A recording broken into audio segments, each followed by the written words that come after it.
energy changes in nuclear reaction. So this is a really interesting topic, and it will bring in some math here, but we can convert and figure out how much energy is going to be released for a nuclear reaction, which is extremely useful.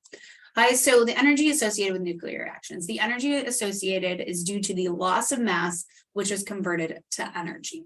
So whenever you have a transmutation reaction that happens, or you cause a fission or fusion reaction, those are going to release insane amounts for fission and fusion of energy.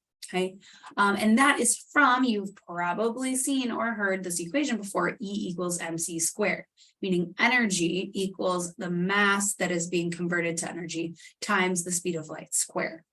So a tiny loss of mass, I'm talking like, you'll see what I'm talking about. It's like in an atom. That tiny loss of mass can produce huge quantities of energy, which is why fission and fusion reactions produce so much energy. So to calculate that amount of energy, we are going to use E equals mc squared. The units we are going to be using are important because they need to cancel out. Energy is going to be in joules. Mass is going to be in kilograms. And the speed of light is what we've been using for the speed of light, 2.998 times 78 meters per second. Right? So when I want to calculate the amount of energy, I put in the amount of mass. So this is an example. If I was converting mass into energy purely, if I did 1.1 times 10 to the negative 6 kilograms, so that's like a milligram, and times the speed of light, I get 9 times 10 to the 6 joules. That is what is that, 9 million? That's a lot of energy. So 9 million joules. So that's just 1 milligram of mass. So in real life, the things that we see releasing this energy is the decay of 1 mole of uranium-238. That's what rocks do, right? They decay. That will produce 50,000 times more energy than the combustion of 1 mole of CH4.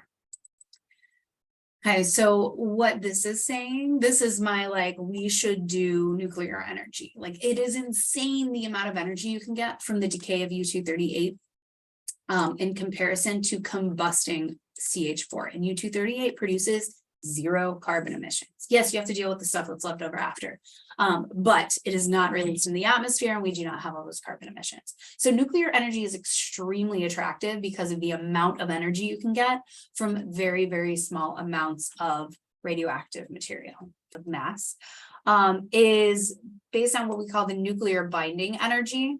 That's what we're going to name it. The energy associated with the difference between the sum of the proton plus neutron mass, like what it should be, and the real nuclei mass. Okay? So in reality, mass should be conserved, but if I mass it in the lab, I actually get a different mass, and that's because some of the mass is converted into energy. Okay, so we can calculate this for any transmutation reaction as long as I have the masses from the lab. So for example, a mass of helium-4 is 4.0015 atomic mass units. Now, 2 protons plus 2 neutrons, which is what a helium nucleus is 4.03188 atomic mass units.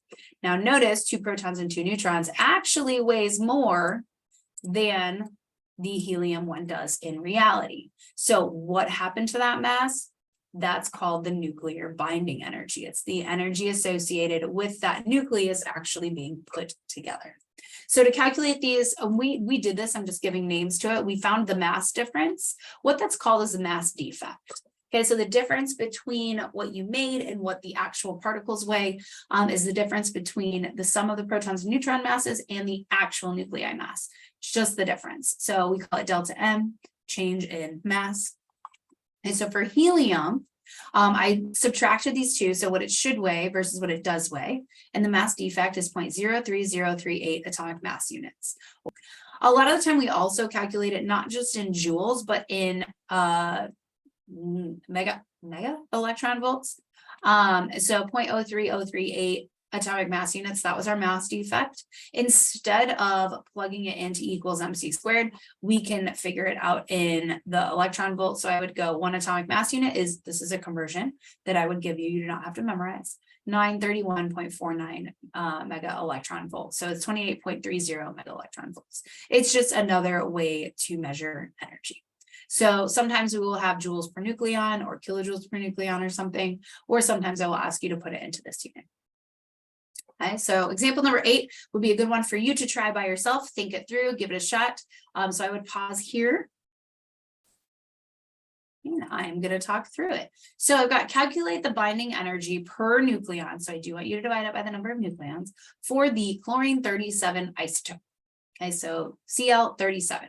Now, first of all, how many protons and neutrons does Cl37 have?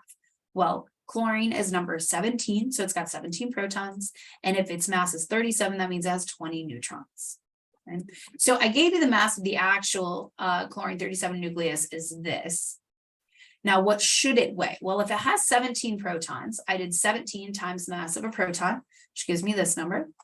I did 20 times the mass of a neutron from up here, and it gives you this number. So I added those together. So if I just added the number of protons and neutrons together, it should weigh 37.29696 atomic mass units.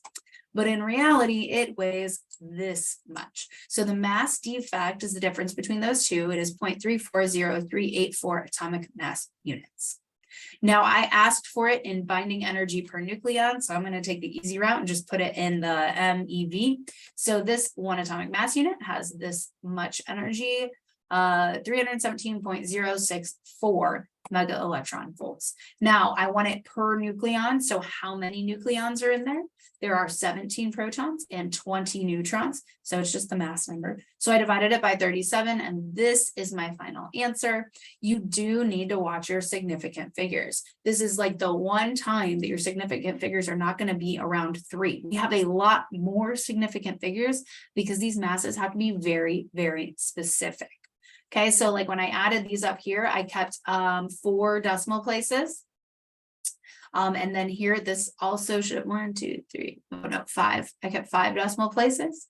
This also should have had that many decimal places. So keep your significant figures, and I will be watching for that. If you just report 8.5 or 8.6, that's going to be incorrect. Okay, too many.